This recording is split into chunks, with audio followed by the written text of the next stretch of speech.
दोस्तों नमस्कार। स्वागत है आपका क्रेजी फॉर रियलिटी में। आज एक ऐसी मूवी एक्सप्लेन करेंगे जिसकी कहानी बिल्कुल ही अलग, मजेदार और एक मैसेज देने वाली है। तो बिना टाइम वेस्ट किए शुरू करते हैं। तो मूवी की शुरुआत में हमें बताया जाता है कि एक समय में कला कमाई पट्टी नाम से एक गांव था, जहां के लोग मिलजुल कर रहते थे। हर कोई एक दूसरे की मदद के लिए हमेशा आगे रहता था।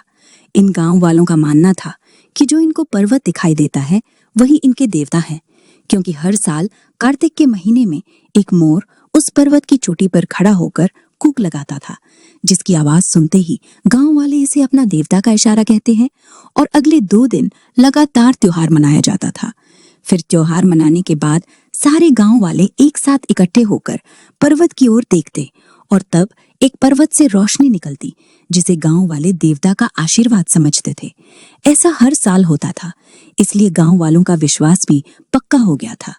फिर एक दिन गांव में एक भयानक बीमारी आई, जिसमें गांव के काफी सारे लोग मरने लगे।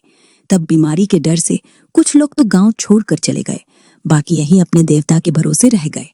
फिर एक दिन एक भयानक बारिश हुई, जिसके कारण उस पर्वत की चोटी नीचे गांव में गिरी और 2 टुकड़ों में अलग अलग जाकर रुक गई। तब अगले दिन गांव में चमत्कार हुआ और वो बीमारी एकदम गायब हो गई। गांव के लोग एकदम ठीक हो चुके थे। ये देखकर गांव के कुछ लोगों ने कहा कि ये तो चट्टान हमारी तरफ गिरी है, यही देवता है जिन्होंने हमें बचाया है। वहीं बाकी लोग भी दूसरी चट्टान के टुकड़े को देखकर यही कहने लगे कि वो नहीं, ये हमारे देवता हैं जिन्होंने हमें बचाया। इस बात पर गांव 2 भाग में बंट गया। जो अपने अपने भरोसे के हिसाब से चट्टान को देवता मान रहे थे। उसी साल इन गांव वालों को कार्तिक महीने में वो दिव्य ज्योति भी दिखाई नहीं दी, जिससे गांव वाले एक दूसरे पर चिल्लाने लगे कि तुमने गलत देवता की पूजा की, इसलिए देवता रूठ गए हैं। और इसी गर्मा गर्मी में एक सुंदर सा गांव कला कमाई पट्टी अलग अलग गांव में तब्दील हो गया, जिसके नाम रखे गए काला पट्टी और कमाई पट्टी। और ये दोनों अलग अलग चट्टान को पूजने लगे। उसी दिन के बाद से कभी भी इस गांव में वो दिव्य ज्योति कभी देखी नहीं गई। अब इसके बाद कहानी 100 साल बाद की दिखाई जाती है, जहां एक कलेक्टर इस गांव की परेशानी को दूर करने आई थी, क्योंकि गांव वाले हमेशा लड़ते रहते थे। ये कलेक्टर वहां के पुलिस इंचार्ज को बुलाकर पूछती है कि गांव वालों की दिक्कत क्या है, जिस पर पुलिस वाला बताता है कि मैडम, मैं एक दिन उस गांव में सुलह कराने गया था, पर वो लोग तो बच्चों के खेलने को लेकर लड़ने लगे थे, क्योंकि ये गांव वाले एक दूसरे को छूना तक पसंद नहीं करते। ये सुनकर कलेक्टर वहां एसडीएम को बुलाती है और गांव की परेशानी पूछती है। तब एसडीएम कहता है कि उस गांव में जब मैं गया था तो मेरी कार का मुंह कमाई पट्टी गांव वालों की तरफ मुड़ गया। ये देखकर काला पट्टी वालों को लगा कि मैं कमाई पट्टी की तरफ हूँ, और इसी बात पर वो दोनों लड़ गए थे। गांव वाले ऐसे हैं जिन्हें लड़ने का सिर्फ बहाना चाहिए होता है। अब ये सारी बातें सुनकर कलेक्टर इन गांव वालों से मिलने आती है और अपनी कार के डायरेक्शन से लेकर सब चीजों का पूरा ख्याल रखती है। साथ ही गांव की तरक्की की भी बात करती है, जिससे गांव वालों को लगता है कि मैडम बात तो एकदम ठीक कह रही हैं। तब कलेक्टर का गला खराब होता है, तो वो काला पट्टी वालों से पानी मांग लेती है। ये देखकर कमाई पट्टी वाले कहते हैं कि अच्छा, तो मैडम आप उनकी तरफ से हैं।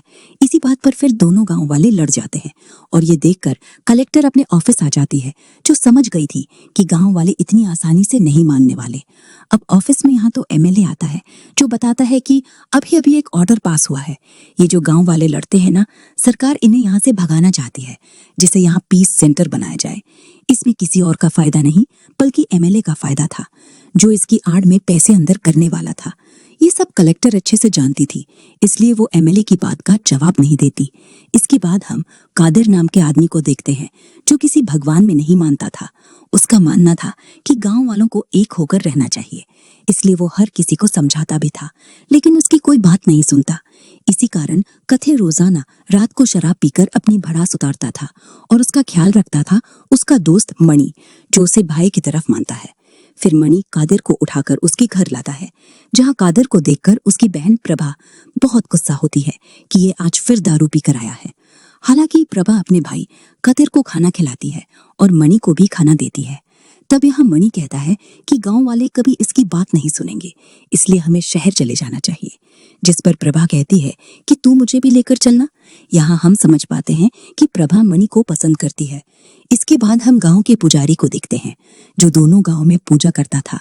वो आज अपनी माँ की बताई हुई भविष्यवाणी को याद कर रहा था, जिन्होंने कहा था कि एक दिन देवता आएंगे जिन्हें देखते ही सारे गांव वाले अपनी नजरें नीचे कर लेंगे और वो सबके सामने राजा की तरह विराजमान होंगे। यहाँ पुजारी उन्हीं देवता के आने का इंतजार कर रहा होता है कि न जाने वो कब आएंगे। फिर हम कलेक्टर को देखते हैं जो पहले कालापट्टी गांव के मुखिया से बात करने आती है ताकि वो कमाई पट्टी वालों के साथ रहें, पर ये मुखिया तो साफ मना कर देता है। फिर जब कलेक्टर कमाई पट्टी वाले मुखिया मारन को समझाने आती है तो मारन कहता है कि वो लोग हमेशा नीचा दिखाते हैं, इसलिए हम उनके साथ नहीं रहेंगे। इसके बाद हम मोहन नाम के लड़के को उसकी पत्नी कला के साथ देखते हैं, जिनका शादी के बाद अभी तक बच्चा नहीं हुआ था। तब गांव के लड़के कला को चिढ़ाने लगते हैं कि वो अभी तक मां नहीं बन पाई। इससे दोनों पति पत्नी को गुस्सा तो आता है, पर वो कुछ कहते नहीं। फिर मोहन घर पर आकर कला से कहता है कि तुम उन लोगों की बात का बुरा मत मानना, क्योंकि मैं हमेशा तुम्हारे साथ रहूंगा। फिर हम पंडी नाम के एक ब्लॉगर को देखते हैं जिसने नया नया चैनल खोला था और वो रोज गांव की वीडियो बनाकर डालता था। फिर हमें योगेश नाम के लड़के को दिखाया जाता है जो बहुत देर से मुखिया की कुर्सी को निहार रहा था, क्योंकि वो सोच में पड़ा था कि आखिर कुर्सी पर बैठने वाले की हर कोई बात क्यों सुनता है। पर उसके साथी कहते हैं कि तू उस कुर्सी के पास जाने के बारे में सोचना भी मत, क्योंकि ये दूसरे गांव की कुर्सी है और वो तुम्हें देखते ही भड़क जाएगा। फिर रात के समय प्रभा अपने भाई को ढूंढने निकलती है क्योंकि वो गायब था। तभी मणि कादर को लेकर आता है और उसने आज फिर से शराब पी रखी थी। ये सिलसिला काफी समय चलता है, जहाँ कादर आए दिन शराब पीकर गांव के एक न होने पर भड़ास उतारता था। फिर एक दिन कादर मोहन और उसकी बीवी को जली लोटे हुए देखता है, जिनको बच्चा नहीं हो रहा था। इस पर कादर मोहन को एक डॉक्टर के बारे में बताता है कि जाओ, शायद वो तुम्हारा इलाज कर देंगे। साथ ही वो कहता है कि इन सारे पाखंड से दूर रहना। इधर हम एमएलए को देखते हैं। इस पर बड़े नेता का फोन आता है कि उस गांव को खाली करवाओ, क्योंकि वहां 10,000 करोड़ का प्रोजेक्ट बनेगा जिससे हम दोनों की जेब गर्म होगी। इससे एमएलए गांव खाली करवाने के बारे में ही सोचने लगता है। अब एक रात जब योगेश सो रहा होता है, तभी वो नींद में चलते चलते उसी मुखिया की कुर्सी के पास पहुंच जाता है, जिसे जाते हुए मणि देख लेता है। तब योगेश जाकर उस मुखिया की कुर्सी पर पैर रखता है और ये सब खिड़की से प्रदीप नाम का लड़का देख रहा था। उसी समय वहां मणि आकर योगेश को चुपचाप उठा ले जाता है, वरना इन गांव वालों ने योगेश को यहाँ देखा तो बवाल हो जाएगा। अब अगले दिन कादर योगेश से पूछता है कि तू वहां कैसे पहुंच गया था, जिस पर योगेश कहता है कि मैं तो बस सो रहा था, मुझे कुछ याद नहीं। तब कादर कहता है कि तू तो मेरी तरह है, जिसे कोई गांव वाला रोक नहीं सकता। यहाँ हम देख पाते हैं कि कादर मणि को भी अपनी तरह बनाना चाहता है, पर मणि गांव वालों से बहुत डरता है। साथ ही कादर बात बात पर गैस भी छोड़ता रहता है। इधर मुखिया को प्रदीप ने आकर योगेश के बारे में बता दिया था, इसलिए मुखिया अपनी कुर्सी को धुलवा रहा था। साथ ही वो अपने आदमी उसे कहता है कि जाओ उस योगेश को मजा चखा कराओ, मेरी कुर्सी पर पैर रखने की उसकी हिम्मत कैसे हुई। जिसके बाद योगेश को मारने वो गांव के लोग आ जाते हैं। तब कादर मणि और प्रभा मिलकर योगेश को बचाने की कोशिश करते हैं, पर गांव के लोग पहले इन्हें पीटते हैं और फिर योगेश को मारने लगते हैं। फिर गुस्से में मुखिया का बेटा योगेश के पैर पर गरम गरम लोहे की रोड छुआ देता है, जिससे योगेश खूब तड़पता है। और ये सब देखकर प्रदीप के होश उड़ जाते हैं कि उसने सोचा था नहीं था कि उसके गांव वाले ऐसा कुछ करेंगे। वहीं मणि को अपने बचपन की एक झलक आती है, जिसमें उसके मम्मी पापा जलकर मर गए थे। उसी दिन से कादर ने भी भगवान को मानना छोड़ दिया था और मणि गुमसुम हो गया था। अब योगेश घर पर रोते हुए भगवान को खूब कोसने लगता है कि मेरी क्या गलती थी जो मेरा पैर जला दिया गया। वहीं यहाँ कादर आज फिर से शराब पीकर पड़ा था। यहाँ मोहन की बीवी भी उसे कह रही थी कि हमारा बच्चा ना हो यही अच्छा होगा, वरना वो गांव वालों के बीच में बर्बाद हो जाएगा। अब अगले दिन गांव में एक आदमी अनाउंस करता है कि त्योहार जल्द ही आने वाला है, इसलिए तुम सब तैयारी कर लो। वहीं यहाँ आज कादर कलेक्टर के पास आकर गांव से कनेक्टेड एक पुल बनाने की अर्जी डालता है, ताकि गांव के लोग शहर जाकर कमाई करें, न कि पूरा दिन इसी लड़ाई झगड़े में फंसे रहे। जिस पर कलेक्टर भी कहती है कि मैं इस पर एक्शन लूंगी। अब रात को कादर फिर से शराब पीता है। मनी कहता है कि हम इस गांव से दूर चलते हैं ना, लेकिन कादर मना करता है कि मैं इस गांव से मरने के बाद ही जाऊंगा, वरना इस गांव को एक होना होगा। साथ ही कादर भगवान को भी काफी भला बुरा कहता है। वहीं हम एमएलए के गुंडों को भी देखते हैं जो कादर को मारने आए थे, क्योंकि कादर गांव वालों के लिए पुल बनवा रहा था जिससे गांव वाले लड़ेंगे, नहीं तो ये जगह खाली कैसे होगी। पर उसी समय मनी कादर को लेकर घर चला आता है। तब प्रभा फिर से अपने भाई पर भड़कने लगती है और जब वो कादर को खाना खिलाने आती है तो कादर बिल्कुल नहीं हिलता। ये देख प्रभा के होश उड़ जाते हैं और मनी रोने लगता है कि कादर को हो क्या गया। असल में कादर चल बसा था। तब गांव वाले भी इकट्ठा होने लगते हैं।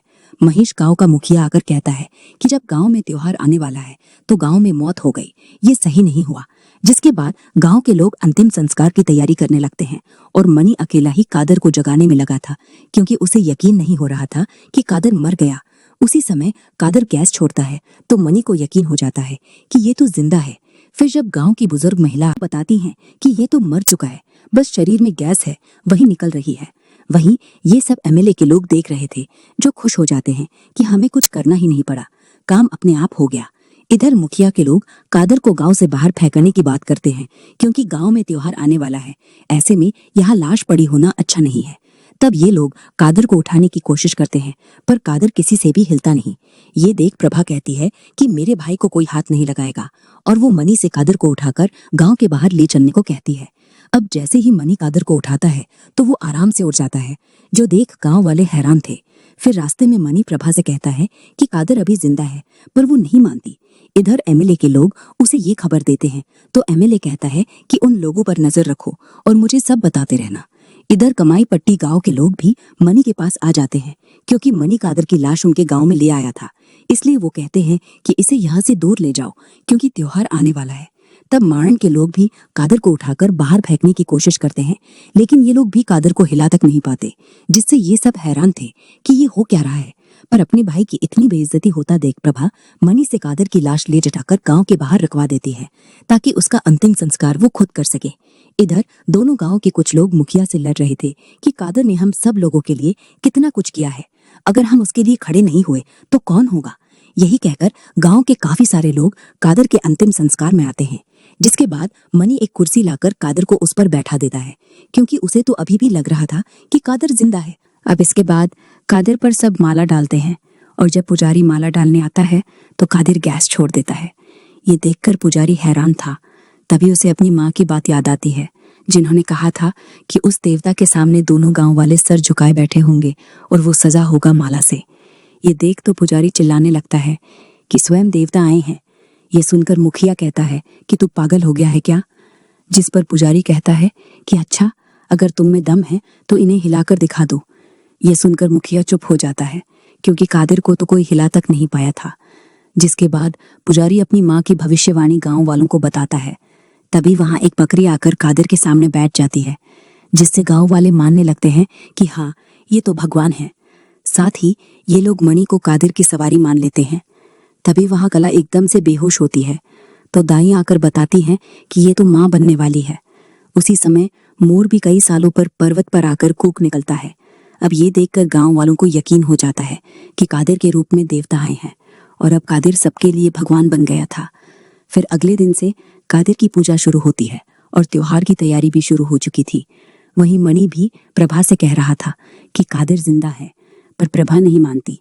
इधर पंडित कहीं से घूम के आता है तो कादर को ऐसी हालत में देखकर चौंक जाता है। उसी समय पंडित के 10,000 सब्सक्राइबर भी पूरे हो जाते हैं, जिससे उसे लगता है कि ये तो कादर की शक्ति से हुआ है। यहाँ मोहन के घर पर एक बुजुर्ग लेडी कला की गोद भराई की रस्म करने आती है, पर मोहन मना कर देता है कि तुम सब लोगों ने मेरी बीवी का कितना अपमान किया था, अब वो माँ बनने वाली है तो सब आ गए। जिस पर वो लेडी चुपचाप चली जाती है। फिर गांव में त्योहार शुरू होता है, जहां अनाउंस करके बताया जाता है कि दोनों गांवों को कैसे त्योहार मनाना है। और यहाँ एक गांव लाल रंग से अपना देवता की पूजा करता था, तो दूसरा हरे रंग से। फिर पुजारी बताता है कि जब त्योहार पूरा हो जाएगा उसके बाद सब भगवान की ज्योति के लिए पर्वत को देखेंगे और भगवान के आशीर्वाद से हमें दिव्य ज्योति दिखेगी। इधर पंडित से उसका दोस्त कहता है कि कादिर को कोई हिला तक नहीं पाया, अगर तू उसे उठाकर वीडियो बना लेगा तो तेरी वीडियो वायरल हो जाएगी। जिस पर पंडित कादिर के पास आकर उसे उठाने लगता है, पर वो तो हिलता ही नहीं। तब वो मणि से बुलाकर कहता है कि तू इसे उठा और मैं वीडियो बनाऊंगा। तभी वहां पुजारी आ जाता है और मणि को डांटने लगता है कि ये हमारे भगवान हैं। फिर वहां दोनों गांव के मुखिया आते हैं और पुजारी से पूछने लगते हैं कि ये बताओ, कादिर में किसके देवता आए हैं, हमारे गांव के या फिर उनके गांव के। जिस पर पुजारी फंस जाता है कि अब वो कहे क्या। तभी वो ऊपर देखकर चिल्लाता है कि भगवान किसी को जवाब नहीं देते। तभी कादिर गैस छोड़ता है और ये सुनकर सब चले जाते हैं। इसके बाद ये दोनों मुखिया अपने अपने गांव आकर डिस्कस करने लगते हैं कि वो कादिर की पूजा कैसे करेंगे। साथ ही त्योहार की तैयारी भी शुरू हो गई थी। वहीं कादिर की फोटो अब घर घर में बिक रही थी। उन्हें भगवान मान लिया था। इसी तरह से दिन बीतते रहते हैं और लोग कादिर की भक्ति में डूब गए थे। फिर गांव वाले डिसाइड करते हैं कि हम कादिर को पूरा गांव घुमाएंगे। इसलिए ये लोग कादिर को उठाने की प्रैक्टिस करते हैं, लेकिन कोई उसे हिला तक नहीं पाता। फिर एक दिन गांव का आदमी आकर बताता है कि कादिर भगवान गायब हो गए हैं और वहां सच में कादिर गायब था। तब सब लोग मणि के पास आकर उसे मारने लगते हैं कि तूने ही कादिर को उठाकर कहीं फेंक दिया होगा। उसी समय एक आदमी दोबारा आकर बताता है कि भगवान लौट आए हैं और वो लोग जाकर देखते हैं तो वहां कादिर पहले की तरह बैठा हुआ था। ये देखकर तो एमएलए के लोग भी हैरान थे कि कहीं ये कादिर सच में भगवान तो नहीं जो थोड़ी देर के लिए गायब हो गया था। इधर अब मोहन के पास वही बूढ़ी औरत दोबारा आती है कि गोद भराई कर लो माँ के लिए, अच्छा होता है। पर मोहन उन्हें मना कर देता है। ये दूर से उन लेडी का बेटा देखता है तो अपनी माँ से कहता है कि तुम बार बार वहां क्यों जाती हो। जिस पर वो कहते कि तू मोहन और उसकी बीवी को बच्चा ना होने पर चिढ़ाता था ना, आज इसलिए वो मुझसे भी ठीक से बात नहीं करते।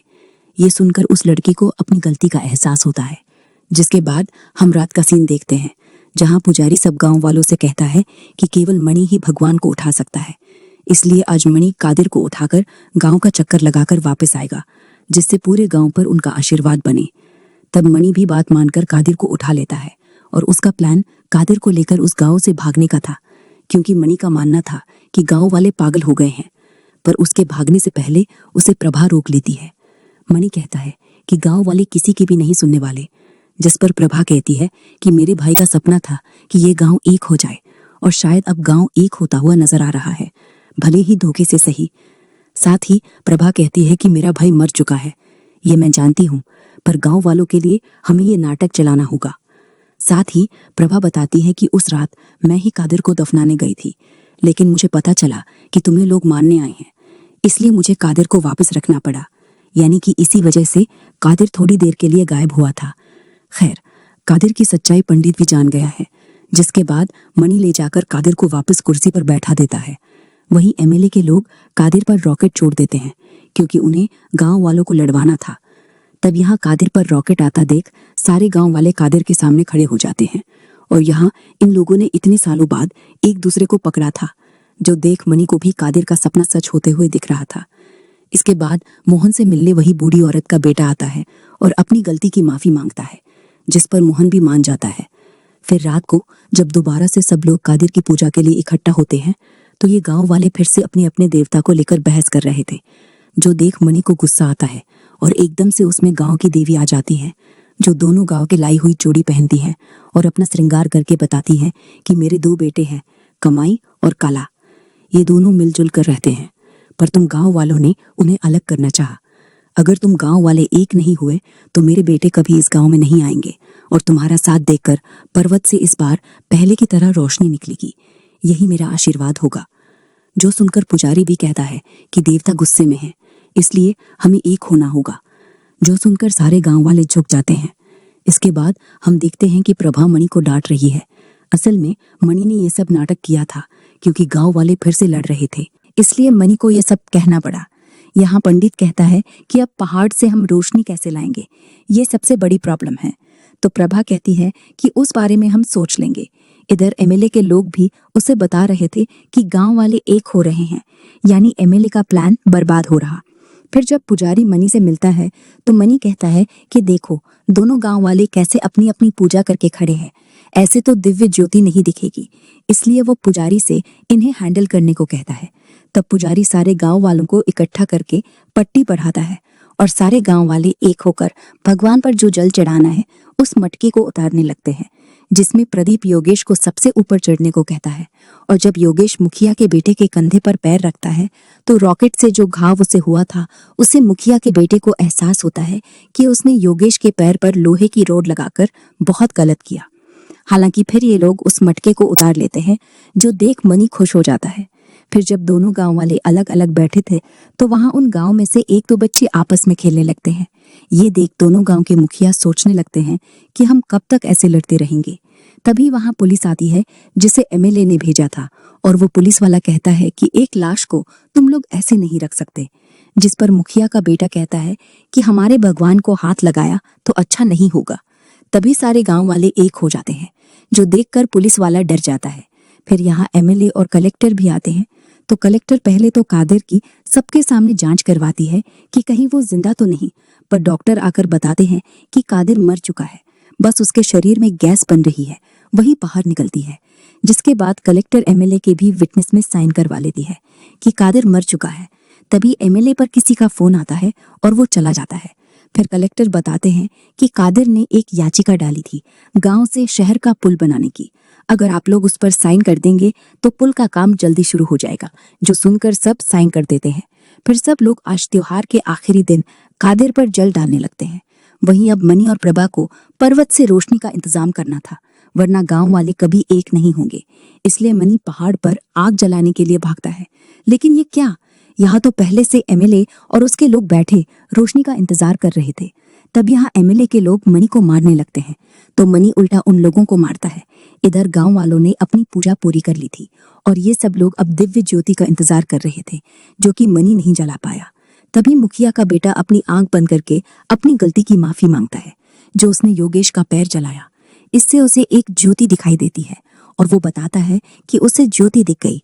इसके बाद गांव वाले अपनी अपनी गलती की माफी मांगते हैं और सबको एक ज्योति दिखाई देती है, यानी मनी को आग जलाने की जरूरत नहीं है। गांव वाले अब एक हो चुके हैं। सबको पश्चाताप में ज्योति के दर्शन हुए। अब इसके बाद आज गांव वाले मिलकर पूरी श्रद्धा से कादिर की समाधि बनाते हैं। वहीं मोहन ने भी अपनी पत्नी की गोद भराई करवा ली थी और ये गांव फिर से मिलजुल कर रहने लगा था। यहीं पर ये मूवी खत्म होती है। दोस्तों, आपको ये मूवी कैसी लगी हमें कमेंट में बताइएगा। पसंद आए तो लाइक एंड सब्सक्राइब जरूर करें। मिलते हैं अगले वीडियो में, तब तक के लिए नमस्कार।